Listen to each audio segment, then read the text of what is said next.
Este video tiene el propósito de apoyar el proceso de aprendizaje de un procedimiento médico. En ningún caso reemplaza la enseñanza que se recibe en el aula de clase y a través de la práctica profesional.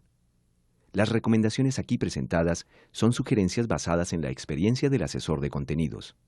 La Universidad Nacional de Colombia no se hace responsable por el uso indebido de este material.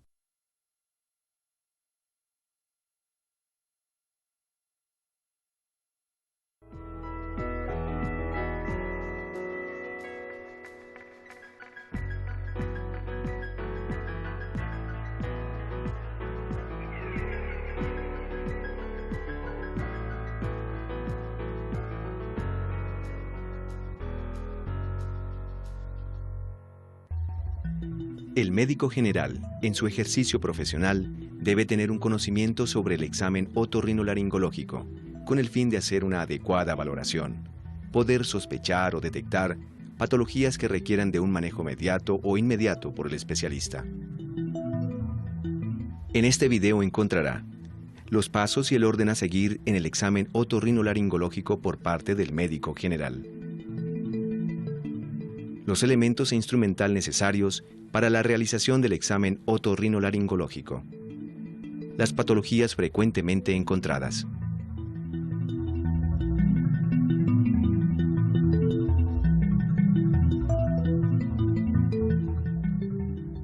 La evaluación otorrinolaringológica es un examen que implica la invasión de pequeñas cavidades, las cuales no son valorables a simple vista. Durante el examen se necesita tener las manos libres la mayor parte del tiempo para poder manipular la cabeza del paciente y los instrumentos utilizados en el examen.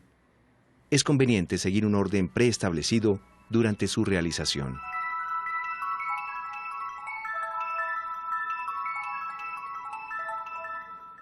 La realización de este examen requiere contar con los siguientes elementos: fotóforo o espejo frontal, espéculo nasal, pinzas en forma de bayoneta, pinzas articuladas de Hartmann, cánulas de aspiración, guantes, espejos de diferentes tamaños, bajalenguas, esencia olorosa como café, vainilla o limón, diapasones, otoscopio. Buenas tardes, doctor. No estoy escuchando bien. Ok. ¿Desde hace cuánto tiene usted este problema? 3 semanas. El interrogatorio es más eficiente si se conoce la patología del paciente. Entre más informado esté el examinador sobre las enfermedades otorrinolaringológicas, más preciso será el interrogatorio. Se debe valorar la capacidad de comunicación del paciente, la inteligibilidad de su lenguaje y el desarrollo de éste de acuerdo con la edad, la presencia de trastornos del curso o articulación del mismo.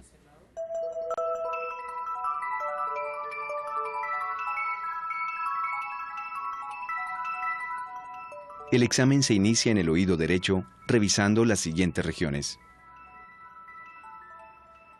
La región retroauricular. Es frecuente encontrar signos de dermatitis seborreica. Buscar adenopatías retroauriculares, nevus y o quistes. Continuar con el pabellón auricular. Valorar el hélix. Antihélix. Trago. Antitrago. Raíz del hélix. Concha. Fosa navicular. Fosa triangular. Y lóbulo. Precisando alteraciones, deformidades y diferentes patologías.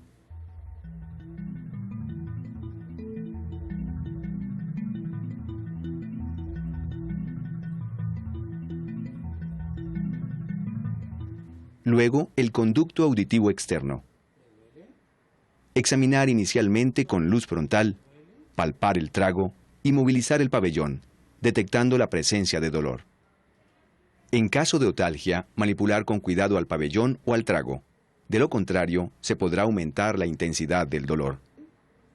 Al alar el pabellón hacia atrás y hacia el examinador, se rectifica la curvatura natural del conducto, lo cual permite en la mayoría de los casos observar el conducto auditivo externo hasta la membrana timpánica. En condiciones normales, el cerumen es el hallazgo más común. El tapón de cerumen puede ser causado por la descamación del conducto auditivo externo, por manipulación recurrente del oído o por dermatitis alérgica. Se puede encontrar micosis y exostosis que se aprecia especialmente en nadadores. La membrana timpánica tiene un área de aproximadamente 1 centímetro cuadrado en el adulto. Su aspecto más usual es el de una membrana translúcida, y su accidente más notorio es el cuerpo del martillo, el cual se dirige hacia abajo y hacia atrás, hasta terminar en el ombligo del tímpano. Hacia abajo y adelante se encuentra el cono luminoso. Es muy útil dividir mentalmente la membrana en 4 cuadrantes. En el cuadrante póstero-superior translucen la mayoría de las membranas el yunque y la articulación incudo-estapedial. Esta observación por cuadrantes permite también una mejor descripción de las lesiones de la membrana, tales como perforaciones. Si cada cuadrante tiene 25% del área de la membrana timpánica, se podrá aproximar en términos de porcentaje el tamaño de las perforaciones. La opacidad de la membrana se presenta en caso de efusión de líquido en el oído medio. Se puede observar material amarillento en el oído medio o burbujas. Con frecuencia se encuentran otras alteraciones de la membrana, como porciones diméricas, apreciadas como áreas de delgadez de la membrana que corresponden a cicatrización, en la que falta la capa intermedia fibrosa y solo posee la capa epitelial y la mucosa. Otro hallazgo frecuente es la presencia de depósitos de calcio en la membrana, que se aprecia como placas blanquecinas, las cuales son secuela de antiguas otitis medias con efusión. Si se encuentra una coloración roja detrás del tímpano, se debe sospechar un tumor vascular del oído medio llamado glomus timpánico. La neumatoscopia es un examen que aumenta la posibilidad de diagnosticar correctamente la otitis media con efusión. Para realizarla se escoge un cono de otoscopio que se adapte al diámetro del conducto para poder sellarlo. Se ejerce presión positiva con aire a través del otoscopio. Para determinar cuál es la movilidad normal de la membrana, se debe realizar este procedimiento muchas veces.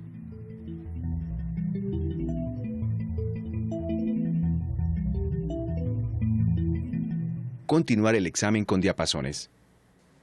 Utilizar el diapasón de 512 Hz y realizar las pruebas de Weber y Rinne.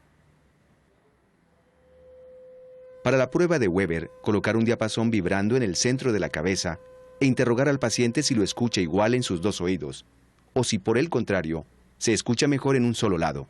En caso tal, se anota la prueba como lateralizada. En las hipoacusias conductivas, el diapasón se escucha más fuerte del lado del síntoma, y en las neurosensoriales del lado sano, porque en las conductivas no está presente en el oído enfermo el fenómeno enmascarador del sonido ambiental.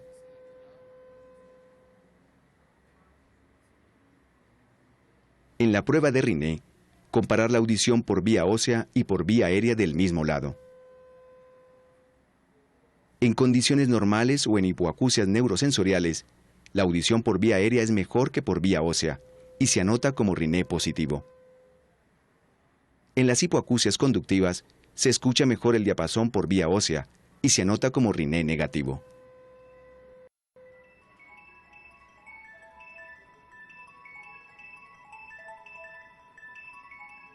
Examinar la nariz, empezando con el examen visual externo. Palpar las pirámides ósea y cartilaginosa en búsqueda de anormalidades como desviaciones, malformaciones y aspecto del dorso. En el tercio inferior, evaluar las alas nasales, simetría de las narinas, posición de la punta y calidad de la piel. Tomar el espéculo nasal en la mano no dominante. Colocar suavemente sobre la narina derecha del paciente con el dedo índice colocado en el dorso para prevenir lesiones por movimientos inesperados del paciente. Valorar el septum nasal. El cornete inferior, si es posible el medio, el color de la mucosa, secreciones y permeabilidad, con movimientos del espéculo para observar el tercio inferior, el tercio medio y el tercio superior de la cavidad nasal. Siempre repetir la inspección después de realizar vasoconstricción con oximetazolina al 0.025%. No se debe cerrar las valvas del espéculo hasta retirarlo, para evitar tracción involuntaria de las vibrisas. El color de la mucosa nasal debe ser muy parecido a la mucosa bucal. En la rinitis alérgica es común encontrar la mucosa pálida y los cornetes aumentados de tamaño. La presencia de rinorrea amarillenta indica infección. Los pólipos se observan como masas amarillentas redondeadas que protuyen del meato medio. Es importante inspeccionar con mucha atención el tercio anterior del septum, buscando la presencia de dilataciones varicosas en el plexo de Kisselbach.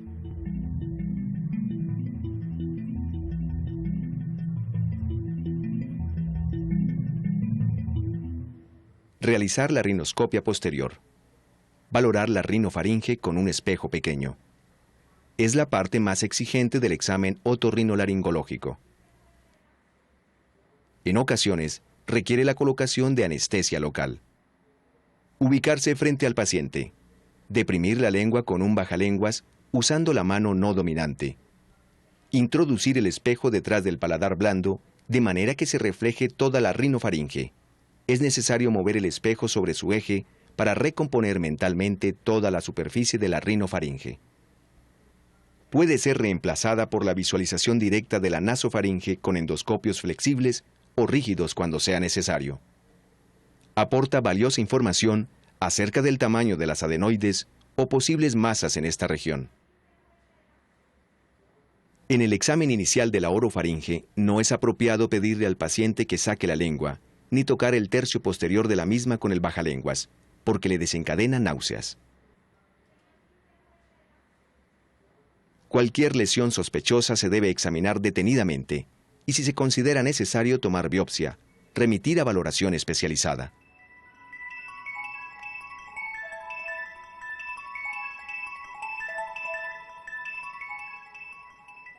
Iniciar el examen de la cavidad oral desde la parte más anterior con los labios, la mucosa, la arcada dental, las encías, la lengua valorando su movilidad y patologías. El paladar duro y el blando, su integridad y movilidad. Si hay cualquier sospecha, palpar y transiluminar el paladar duro para descartar paladar hendido submucoso. El dolor faríngeo es uno de los motivos más frecuentes de consulta. Examinar las amígdalas, la mucosa de la región posterior de la faringe, presencia de lesiones, la existencia de escurrimiento posterior y la integridad del reflejo nauseoso. La laringoscopia indirecta valora la hipofaringe y laringe mediante un espejo. Es de inapreciable valor en el paciente que presenta disfonía y o dificultad respiratoria. Ejecutar el examen sentado frente al paciente. Tomar la lengua con una gasa con su mano no dominante, mientras la sostiene fuera de la boca, dirigir un espejo hacia el paladar blando, de tal manera que refleje las estructuras que están hacia abajo. Valorar la base de la lengua. Las bayéculas. Los senos piriformes. La epiglotis. La supraglotis. Las cuerdas falsas. Las cuerdas verdaderas con su movilidad. La subglotis. Y frecuentemente se pueden valorar los primeros anillos traqueales.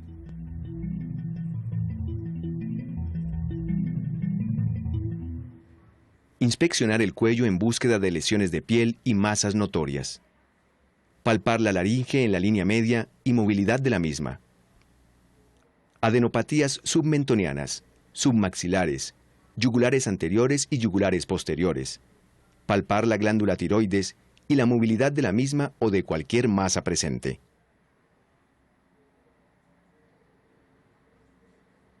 Examinar la región supraclavicular. Posicionado detrás del paciente, palpar el cuello valorando la movilidad de la laringe, la tiroides y cualquier masa durante la deglución, sin olvidar la región posterior y suboccipital.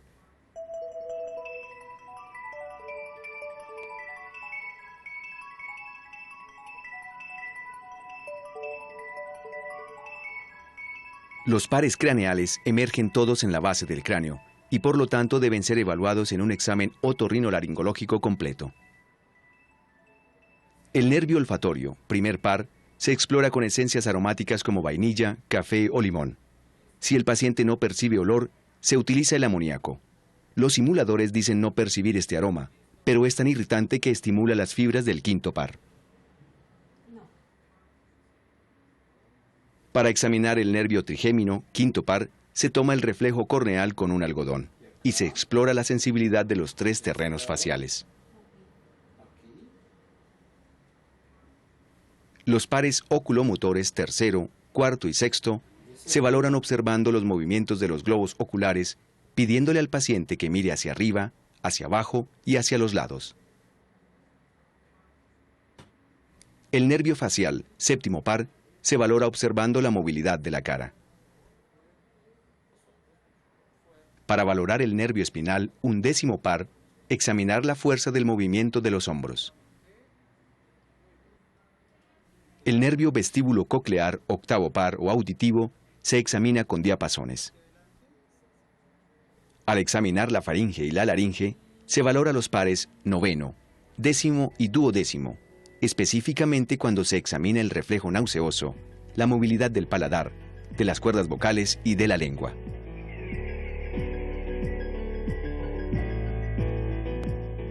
El asesor de este video, el Dr. Gilberto Marrugo, es otorrinolaringólogo de la Universidad de Antioquia. Es profesor asistente del Servicio de Cirugía de la Universidad Nacional de Colombia en la Unidad de Otorrinolaringología desde el año 2000.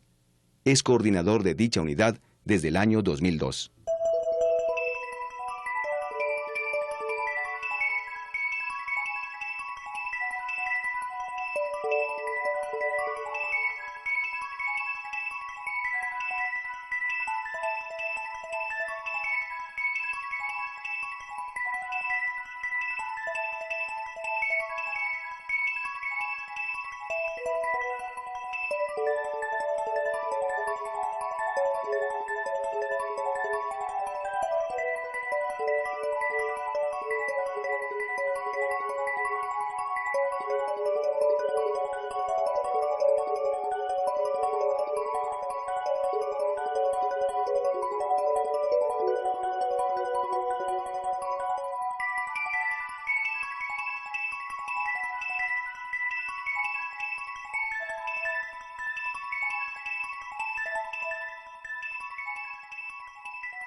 Corporis Fabrica es una colección de videos de apoyo pedagógico producida por el Departamento de Cirugía de la Facultad de Medicina de la Universidad Nacional de Colombia.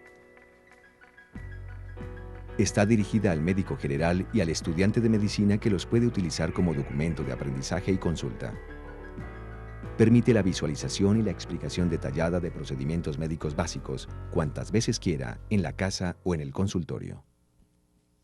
La colección está compuesta por 10 videos que muestran de manera sencilla y didáctica los siguientes procedimientos. Taller de suturas. Cateterismo venoso periférico y central. Colocación de sondas vesical y nasogástrica. Intubación orotraqueal. Examen oftalmológico. Examen otorrinolaringológico. Toracentesis y toracostomía a drenaje cerrado. Reducción de luxaciones. Inmovilización de fracturas con férulas y manejo inicial del paciente politraumatizado. La amplia trayectoria en el ejercicio médico y la experiencia pedagógica de los docentes de la Facultad de Medicina de la Universidad Nacional de Colombia respaldan los contenidos de esta colección, que está disponible para toda la comunidad médica en formato DVD y VHS.